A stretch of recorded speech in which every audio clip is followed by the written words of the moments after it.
Welcome to your Next Stop podcast.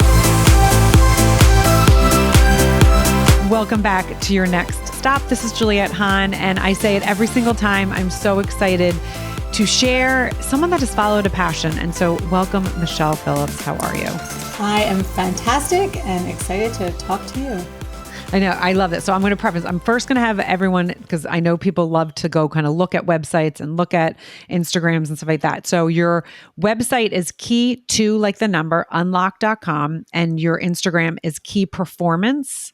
Yes. And I have a brand new landing page, which is easier to find, energizeyourresults.com. I love that. Okay, perfect. And then they can find you on LinkedIn and Facebook, all the places. But you are, if someone's like, okay, what do you do? You are considered in many worlds the light lady, which we're going to get into, and you are an author. I know your first book, incredible. You're, I think, out with your second, or it's still coming out, right? You're almost out. We're recording right now. We're recording the audio. Oh my God, I love that so much. And then you're a workshop leader, and you do so many, keynote speaker, they can see, all the stuff that you have done and do. And like so many angles and different ways that I want to take this, because you've been on the podcast before. And what I'm doing right now, which is kind of fun, is I have some of like my favorite guests from previous episodes. So you were, I want to say like season 1 or season 2. You were in the beginning, and it's really fun to see and go back and listen and then see where you've grown. And not only, did I have you on episode, 1, you were really early on. Within the first 100, it was like, my first year, which I was just loving.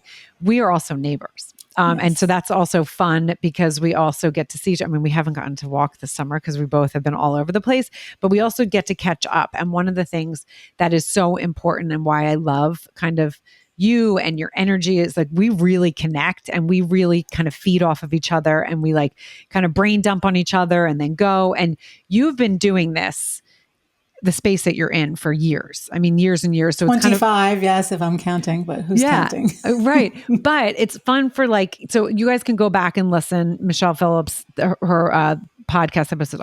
And I really should have I had it. I think when we first recorded, we had bad, we've done this now a couple of times for this episode. And so it's kind of like, okay, it wasn't meant to happen. It wasn't meant to happen. I do have it somewhere, so it will be in the show notes.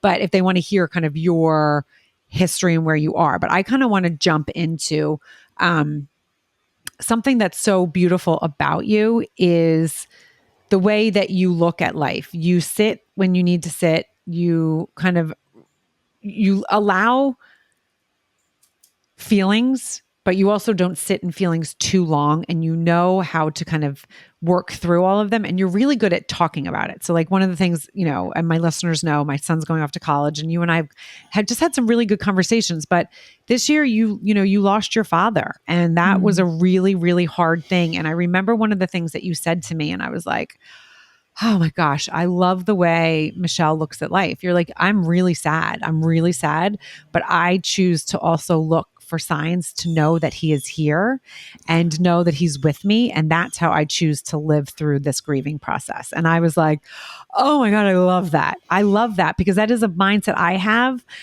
But you always don't know it. Sometimes when you're in it, sometimes it's too heavy. So I know we're going to start kind of heavy, but because this is, we just said you're the light lady. And so you can really work with people and talk to people about kind of these hard times. And so can you kind of take me through, when I said that to you, do you remember that conversation we had? Yes. And you said so many great things, and we've had so many conversations about stuffing our feelings versus, I think that's your word that I'm taking, versus processing them, because the feelings are all okay. I just watched Inside Out 2 this weekend. And have you seen it? I haven't seen 2, but it's I've so seen fun it, because she becomes a teenager, and it's like, here's your new emotions, anxiety and embarrassment. And it's just so fun. So the point of the movie too is all the emotions are meant to be felt, but it's about sitting with them too long and being able to process them versus ignore them. So my dad's death just proved to me even more that the things that I teach work. I had been dreading this my whole adult life. Just, I used to think about it and just break down into tears, thinking, how can I live on this earth without this man who's my heart and soul? And then when it actually happens and I found myself stronger than I ever imagined, I knew he was pouring his strength into me. I knew that he was still there with me. And the quote I kept saying during the whole thing was, I could be strong and sad at the same time. Yeah. I could do hard things. I can, be with my mother, be with my sister. We could cry, we could laugh, we could curse. But I'm choosing to focus on the fact that he is now my chief, what did I call him? My chief, oh my God, I went out of my head. Chief operating angel. That's what I started calling him. He's my chief operating angel, and he's here with me. And he's here, literally here with me on my desk still. So it's how you look at everything in life, and the things that kept me going were none of us is meant to be here forever. And if you believe in God or universe, I always say, to me, I say, God knows what he's doing. So for me to question that someone's life at 83 should be over is not up for me to decide. It's up for me to decide how I handle it. And that's where the crux of all my work comes in. So to see my mom, my sister, and I mean, again, it was a devastating loss, but one we knew was coming when someone gets to that age. And then to be able to process it and be there for each other and support each other and keep moving forward has been the gift of this. Everything I've been practicing my whole life works. Yeah. And I so appreciate it.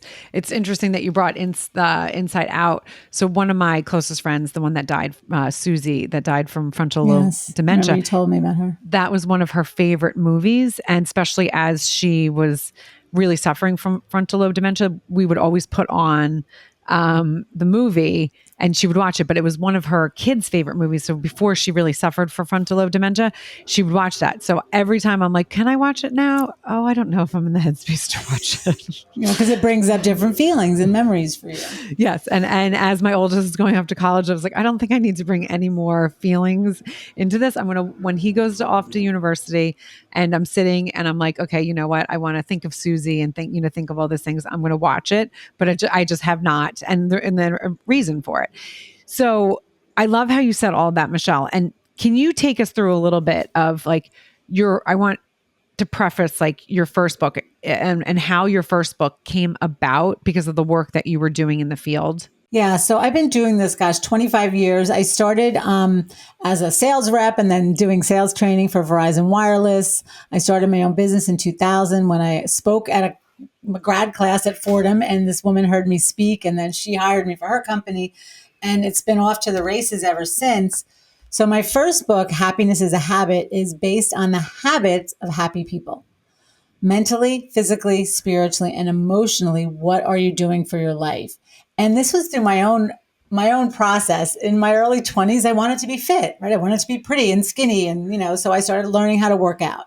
Then I learned how to eat, so I had the physical. Right. Then there's the emotional. I had a very bad temper. When things didn't go my way, I yelled, I screamed, I threw things. And so I had to deal with my emotions inside out. Then there's mental, physical, emotional, and spiritual. So as I was learning to manage my energy, which is what's about my second book is about, I found that I had habits that kept me in a really good feeling zone. And that's where Happiness is a Habit came about. If you have really good positive habits in those 4 areas, you feel better. And I had been giving the seminar for years before I wrote the book. So writing the book was easy. People kept saying, do you have a book? I mean, back in the day, do you have cassettes? That's how long I've been doing this. But I wrote the book very quickly. And then, fast forward, I don't even know, 10 years ago, I started another book. So this book came out in 2013. So a couple of years after that, I started writing another book. And the political craziness and the violence in our world and the, social media pushing everybody together. And I started writing this book that turned into like a 250-page rant about my feelings. Talk about inside out. I let it all out. And my editor said to me, what is this, Michelle? And I said, okay. So I back to the drawing board. I put it down. And the new book is really good for the time we're in now. It's managing your energy, managing your emotions, whether it's the political climate or your son going off to college. These are emotions and they're normal, they're natural. And, I've seen moms have a meltdown and still, want their kids with them the rest of their life. And I've seen moms say, wow, I did a really good job and I'm so proud of them, still miss them, right? It's okay to have two emotions. Totally. I miss you, but I trust you. I miss you, but I'm happy for you. So it's really living in that space. And I think what's happened in society is maybe not even the people I meet, it's more the media. They want to put us in these black and white categories, and those don't exist in real life. No, and it's so true. And that's one of the things I think is so interesting with managing emotions. Like that, I'm so excited for him. He has worked so hard. I'm so excited. But then I have this like heartbreaking feeling. And I'm like, I don't like this. Is so weird. It's like two emotions. And as humans, we are not really taught how to do that. So I love that you're doing that. And I love, on our walks, you always would, talk about like, oh, I, just, and you would give me like little tidbits of, I just worked at this company, right? Like, so can you take us through a little bit of like what a company would hire you for and like where that kind of evolved? Because it really, I mean, it spiraled. Like it was so cool. You'd be like, oh yes. And then I talked here and then this happened here. And we talk about, and as we continue this conversation about kind of following that, curiosity of like, okay, that just happened. This person reached out to me. Let me kind of explore this and see. And that's really what has happened with your career. And then you've been able to kind of watch that kind of happen with mine, which is so fun for us to be able to do and for us to be able to have this conversation. So if you can take us through a little bit what you do in corporations and then where that led to then like the workbook, I mean, the workshop and all of that we'll get into. Yeah. So I mentioned earlier that I had a bad temper, and there's always a saying, you teach what you need most to learn. And what I've done in my career is I've really become a bridge between what I always say empirical data and metaphysical findings. I'm able to take, like you're saying, follow the energy, follow the signs, but I go into corporations and I don't use that language. Maybe I do, depending on the audience. But I'm able to take metaphysical things and the research and combine them into workshops where people are able to find their own seat of power and influence. And it's an athlete would equate it to being in the zone. When you're in the zone, and even my first book, you're mentally, physically, spiritually, emotionally tuned in to who you are unstoppable. So the workshops, whether they be on communication skills, on sales skills, on positive psychology, on emotional intelligence. I do workshops all across the board, always have this central theme of you managing yourself, not you trying to manage others. And that's always how we're both very high energy people, and we get together and that energy is so exciting. And it's, finding that in each person, I always say everyone wants to come out and play, but not everybody knows how to be so spontaneous and free and alive. They don't let themselves go there. And I want everyone to live a life like that where they're joyful and they're expanding their life force. And, through COVID, through politics, through violence, everything that's going on in the world, I always say to people, have your coping skills expanded or shrunk? Do you feel, wow, I got through that, I could do anything? Or are you just kind of, putting up the barriers and the fences and the walls and the things because you're afraid? So there's two ways you can go. You can take these times in history and say, oh my gosh, this is a playground for us to expand and to see that we have so much power. I always say everyone has more power than they think. This is a very long answer to the type of workshops I do. I love this. Yeah. But so I go into corporations, and I just want to end on this. What's so beautiful about the corporations I work with is we really form partnerships where I meet with certain CEOs and leaders once a month, and we discuss the team. What's working on the team? What's not working on the team? How can I supplement? How can I help? So one of my clients right now has this, they're a scientific company, and they have this really big project, and they need everybody to be on the team. So I'm coming in to work on their communication skills a little more. I have another client who, again, they have a site leadership team and a global leadership team that reside in the same facility. And who's outranking who? How do they all get along when they're all leaders? So again, the clients come to me with the issue, and then we create the content from there. And since I've been doing this so long, I've got like a warehouse of content. You do. And I mean, one of the things that you said, and I actually just had a podcast for word blindness, is how important communication is. And in corporations, so important, but also in your daily life with your spouse, with your kids, with people that you interact with, because we're all going in so many different directions, right? The world has gotten busier and busier. And if we can't stop and communicate, but also we need to know how we're communicating with the person, how the person that we're communicating, how are they receiving what we're saying. So I could be like, oh yeah, I communicated all I needed, but everyone out there received it different and didn't understand what I was saying. So I actually didn't do my job, right? I didn't do my job. I think I did. I just threw it off. But because I'm so self-aware because of the work that I've done, on myself and with clients and just in growing wherever I've been and with the podcast, it's so important to know, okay, that person, are they understanding how I'm saying? And yes, it takes a little time, but in like partnerships, it's really important. In spouse relationships, it's really important because I could say something and be like, okay, they've got it, they're on it. They can interpret it different. They go do it the way they heard, and they still think that they're doing what I asked. And then I'm like, wait, that didn't get done. And they're like, oh, I didn't understand that. And it's really important to be able to do that. And on word blind, as we were just talking about, sometimes like when people are texting back and forth, like you also have to make sure that what you're saying in the text is how the person's reading it. So I just had a situation with my trainer.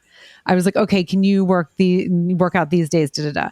And her answer, I was like, oh, wait, so you're going away the whole week? And she's like, no. And then she explained again and I read it back and I was like, oh, now I am dyslexic. So that does happen, but I have to be aware of that before I jump and respond. It's such an important, and it's really hard, and I don't do it very well, and I don't do it off. Like I have to remind myself, you know what, double check and read that if you're like, oh, let me just jump at that. And it's again, so you're teaching this in corporate, and sometimes it seems so like, okay, why is that like hard? Yeah. But it really is. So can you explain a little bit, like when you go into a corporation first and you get someone that's like, yeah, that's not hard, I'm doing that. Like kind of how you work through it to show them without being like, no, you're wrong. Cause that doesn't work either, right? You need to like show them, hey, there's a different way to do things sometimes. Can you take us through that a little bit? You did already. You mentioned so many good things about slowing down and knowing your limits. So you're saying you're dyslexic. And so that's maybe I have to read slower. Maybe I have to read twice. And we're both very fast people. Yeah. So sometimes when you're moving too fast, I when I'm writing, I know I miss these little periods and commas. They're such a pain in the butt, right? Who needs those? I know what I want to say, but I know that's my weakness. So I need someone to proofread my work. You might need to listen to or read the message twice.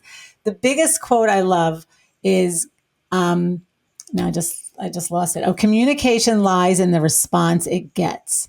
So you really said this already, Juliet. If you're not getting the response you want, it's up to you to communicate differently. And the word communication even comes from the word communicare, which is Latin for voice, for connection. So it's a heart to heart. So if you think about the conversations you're having, are you having heart to hearts or are you having two monologues? They're two very different things. When you're having a heart to heart, you're feeling, you're giving, you're receiving. So coming into a corporation, and I love our conversations too, because all of us are just trying to do our best. We just you want the world to be a better place. You want to help people. That's why you have all these podcasts and all this great success, because your mission is so strong within you. But every single person has this drive to want to do a good job. So for me, I go in and I'm like, I know you want to do a good job. And I present it like a buffet. I'm not here to teach you how to do anything. I am going to put out this beautiful buffet and you pick. You don't want to eat the broccoli and the carrots? Go right for the cookies, right? There's so many good ideas in the world. And I want people to take what resonates with them. And that's what makes my classes so valuable, because I'm not there to prove anything or to make you do anything. I'm there to present these beautiful ideas and you pick the ones that work for you. I always say, you try it on for 30 days and then you be the judge. If it doesn't work for you, it doesn't work for you. So the biggest thing I think is getting people's buy-in that people are smart. People know what they want. They know when they messed up, but sometimes they're not given the playground to try again, to create what they want. So that's what I like to do.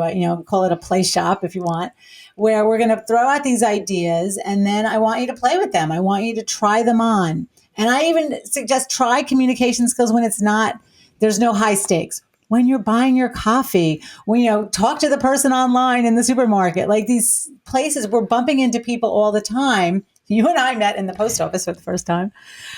We did. Start talking to people and practicing your eye contact, practice with waiters and waitresses. And it's interesting when you start to do this and then pay attention to how you're being received. I just got off a phone call earlier this morning with a new coaching client. He's been in business years, right? He's probably my age.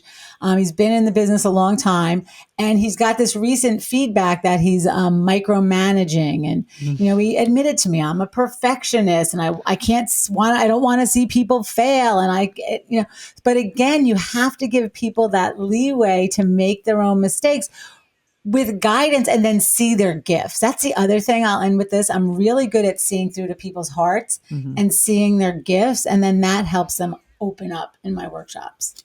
I love that. And it really just painted a picture because, again, we all don't have all the answers, and sometimes hearing it from different avenues and thinking about it, as you said, in different ways. And that's where we have to be okay with who we are. That's where the self-esteem comes in and the willingness to be able to say, okay, maybe I'm not doing it right. Maybe I can do it better. And the willingness to be able to grow, I think, is so important. And I think there's a lot of people out there that don't like to say, oh, I can do it better. There's a lot of people that have these egos, and the egos are really because they're self-conscious. And so if they can do that work on that self, they're just going to get to that next level. So that takes me then to the workshop. And I know, again, you guys can hear Michelle's story, which is really, she started in Verizon. There's a whole really interesting thing, went through a divorce, in your was that your 30s? Yeah, late 30s, 40s. Yeah. And then, met the love of her life and moved out here. And we did have a funny meeting because I used to wave, couldn't see, and I'd wave to the new neighbors on the porch, and was always like, oh, I need to go say hi. But I always had the dogs and didn't know if they liked dogs. So it was one of these funny things. And then we ended up meeting in the post office because we were really meant to do it. And we started talking, and it was like, oh my gosh, oh wait, you're the person I'm meeting on the porch. So you can go back and listen because it is a fun story. And the reason why I wanted, again, to have you on here, because I want people to see the evolution. One of my other guests that I have had on before, she said she's like, you're almost like a historian. She's like, I actually love this. She's like, I listened back to the first episode, and to think where I am now is so freaking cool for me. Oh, I love that. I know. And so I was excited about that. I was like, you know what? I didn't put it in those words, but that's kind of how in my head I was. There's some guests that I really want to be able to share where they are now, because they have been doing the work that they were doing when we spoke, right? So it's like you see this kind of unfold, and that's what I'm so obsessed with, because that's exactly what I've done in my career. And it's really neat to be able to see it as the podcast and be like, that's so interesting that everything I talked about is literally unfolding itself because of these things that I didn't even realize I was doing. Right. Your openness to try new things. And you always inspire me, because I don't know how many podcasts, I think you had 5 at last count, or how many you're up to, if you're still doing them all.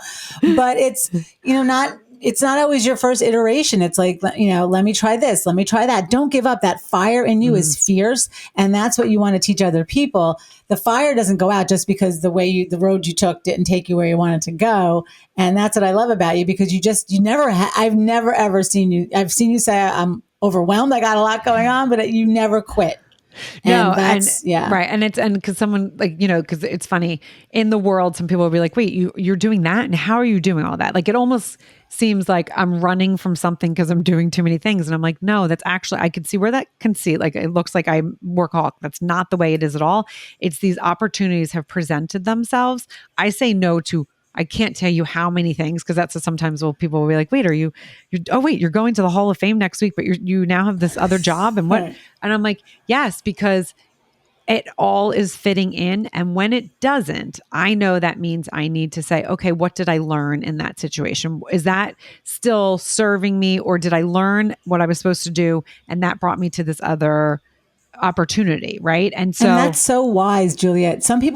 I always say, some people get into a company that they don't like and then they make a career out of it. I'm like, if Right. you made a career mistake, there's no chains on your feet. You need to leave. And what you thrive off of and what you love is not what someone else loves. So it's like letting everybody stay in their lane. And if this is working for me, and as long as it's working, I'm going to keep going. And your openness to try the new things and to, keep seeing what will work. But you're very similar. And that's one of the reasons why we also get along so well, because I remember probably like 6-7 months ago, we were on our, one of our walks, and you were telling me about this workshop. And that's why I wanted to talk about this. And the reason why I'm bringing this up from before is because I want people to go back and listen to your whole story, but then seeing when they listen to that part of the story, they can actually see where the second book came in and this workshop. And so that's what's really fun. So take us through the workshop, and then I want to go into the details that I found fascinating, when we would be talking on our walks, but take us through a little bit and also where people can find it, because it's awesome. Yeah, so I think what you're talking about is the new videos, right? The new video workshop, which is fine. It's a workshop. Yeah. So again, during COVID, it gave us an opportunity to, take the learning online, right? Everything's Zoom now or whatever it is. So my book, Happiness is a Habit, was created into an online learning platform, which I'm so proud of. It's been professionally done. I went to a real studio and got my hair and makeup done, and I had real people editing it, and it's absolutely beautiful. It's 18 short videos with an 80-page workbook. And I do use it with my coaching clients. So when I work with my coaching clients, they get the videos. I call the videos the vitamins, right? So you watch these little videos like taking vitamin supplements, and then you get me live, every other week on a coaching call, but they're standalone. Anybody can go to energizeyourresults.com under, this is my brand new website. So it's merchandise, under the merchandise tab, and you'll find the Happiness is a Habit video learning series. But again, it was a project. It was taking, a 300-page book and then saying, okay, what do I want to say from the book? And it's been over 10 years, so I've grown so much. So my new book, which is already written, so this video series is the bridge between the old book and the new book, and really comes to managing your energy. And the more spontaneous and free and fun you can be, the more you could be yourself, and this sounds so cliche, the more success finds you. But it's that sweet spot of saying, am I being true to me? And how can I navigate, again, the world, this is what you have to navigate, your mind. So it's all about the perspective, about how you're viewing your son going off to college, how I viewed my dad's passing away, how we're viewing this new political climate we're coming against. Again, I don't have control over so much in this world, but that was the biggest thing during COVID. I stopped giving my energy to things I didn't control.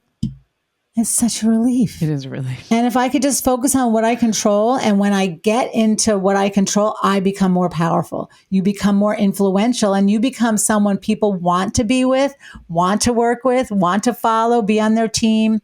So that's the beauty of it, coming into your own power, and then you go out and change the world. Don't go out and try to change the world when you're angry and exhausted and frustrated, right? Get into your seat of power, which is what this next book is coming. And actually, I'll even bridge that. Once I started working on myself mentally, physically, spiritually, and emotionally on a regular basis, I got into an even better place of energy. And I started calling them magic carpet days, when everything just clicks. You had the momentum going so well, and then realizing that power's in you. That's what got so exciting. I mean, I got the best Uber driver. I got good seats on airplanes. I got upgraded. I went to the hotel and they gave me the water view. And I'm not making this up, but then on days when I get up and I stub my toe and I start complaining, my day doesn't go well. Mm-hmm. So I want people to put together that they're the ones creating this based on what they're focused on. And that's what how the two books bridge. It's in the video workshop, which I went off on a tangent. No, but the video workshop is the 18 lessons, and even sometimes when I get off course and then I read my own stuff, I laugh. I'm like, okay, Michelle, take your own Right. Well, sometimes goddamn advice. but sometimes that's hard. I mean, sometimes that's the hardest to do. I mean, because it's funny. I call that the magic carpet days. Like I call that your flow, right? Like when you're in flow. But the thing that's really interesting is if you hear people that teach what you teach, in all different levels, they're saying very similar things. Yes. And it's how someone interprets it. So like sometimes it's not meant, this person's not connecting with you because it's not meant, but you need to listen to their message and take something out of it. Because what I always say to people is you're not a tree. Like if you're not happy, get up and go. Yes, exactly. Like you don't have to stay there. Right. And so we all have these terms, but they all mean the same thing. And it all means that you have to you can't live outside your body. You really have to be in tune to it. And it's not easy. I talk about this a lot on Word Blindness. One of the podcasts is, about trauma and all of these things that there's people out there that are in so much pain. They don't know how to get in front or in back or outside of their own way, right? They don't know what to do. So if you're going to talk, and we're not therapists, so I'm just going to also put that out there. So we are not therapists, but if you have someone or in your own way, like when you're in a moment, right, of like, ugh, and maybe it's a couple days of, ugh, or you have a client or your husband or a friend is in that like just frustrating mode. Do you have something that you do the first thing automatically to kind of try to switch that mindset? Yeah, this is such a great question. And it's in the video series. It's not in the book. So this is really exciting. I call it like the emotional ladder. Mm-hmm. So imagine all your emotions as being energy. And at the bottom of the emotional ladder is depression, right? Anxiety, fear. And think of a person that's in that place. They have no energy. I have no energy. I can't get out of bed. Then at the top of the emotional ladder is joy, exuberance, knowledge, love. That's a lot of beautiful energy. And what happens is people want to jump from the bottom to the top. That's why we drink and drug and shop and whatever we're addicted to. We try to soothe ourselves. And what I teach is I don't want you to jump from the bottom top rung to the top. I want you to take a little bit of a step. Mm-hmm. So I use the example, I think in the video series, I can't remember which example I used, but say I go on social media and I just see my neighbor bought a boat or just went on some great vacation. And I'm like, oh, all of a sudden I find my energy goes boom, right? You get that, like you said, what happens? You get that gut like punch that everything was fine and now you feel horrible. Well, what just happened? So it's that pause. What happened? I went on social media for 2.3 minutes. How long does it take you to start dropping? And I saw someone has something I don't have. So then I have to identify the emotion. Am I depressed? No. Am I angry? No. Maybe I'm jealous, right? So I identify the emotion as jealousy and maybe a little angry, and not angry at my neighbor so much, but angry at myself. Maybe they went on this vacation and I haven't had one. So, okay, so I'm angry at myself. So I've taken a step up the ladder. I haven't jumped to feeling great yet, but now like anger has a little more emotion than depression, right? So now I'm out of bed, I'm dressed, I'm angry. I don't want to stay there. I'm, jealousy. And then I go to, maybe I'm just frustrated. Maybe I'm just overwhelmed. Again, that has a little better of energy feeling. Overwhelmed doesn't feel as horrible as angry or jealousy. Mm-hmm. And then I'm just disappointed. Again, disappointed has a little more energy, feeling good, but not the negative energy. Why am I disappointed? Because I haven't, booked a vacation. Okay, so can I go from disappointment to looking on the line and looking on the internet and finding a vacation? Okay, so now I'm like satisfied, looking at some new vacations. Oh, I see something I like, and I look, it's in my budget, and I plan for it. So now I move myself up the ladder to hope. Once I get to hope, my body, the relief valve goes off. So I don't have to be bouncing off the wall, epic, everything's great. But if I can get myself to contentment and hope, then I can start to build on those positive emotions. So teaching people how to walk up the emotional ladder one rung at a time versus always chasing the next high, to me has been one of the most brilliant things I've learned and I teach in my workshops. I love that. Okay, so tell people where they can find you And, Yes. yeah. And I know we did in the beginning, but it always is nice to hear it a number of times. Yeah, I just created a new landing page so it's easier for people to find me. It's energizeyourresults.com. And when you get there, there'll be 4 doors. Are you a personal coaching client, corporate? Are you looking for workshops, or are you looking for merchandise and training videos and books?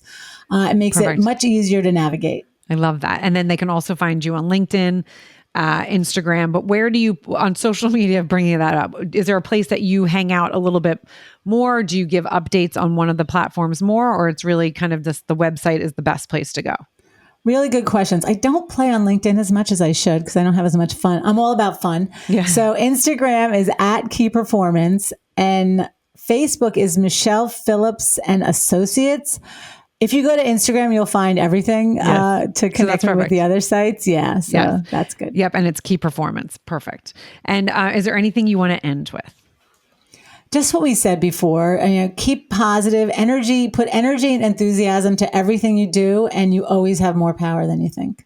I love that. Well, thank you. I mean, it's always awesome. I'm glad that we got to catch up here. I know. And Can we keep going? I missed you. I know. I missed you too. I totally do. But we'll get on the schedule. Once I get back from taking Montgomery, we will get back on our walking schedule. But, thank you again for joining Your Next Stop. You guys know what to do. Like, rate, review, and share. Again, you don't know who needs to hear this. You don't know who right now is at the bottom of that ladder and they need a little pickup, or they are at a company that they're like, we need something. We need help. You don't know who needs to hear this. So don't forget to share, and we'll see you for another episode of Your Next Stop. Thank you, Juliet.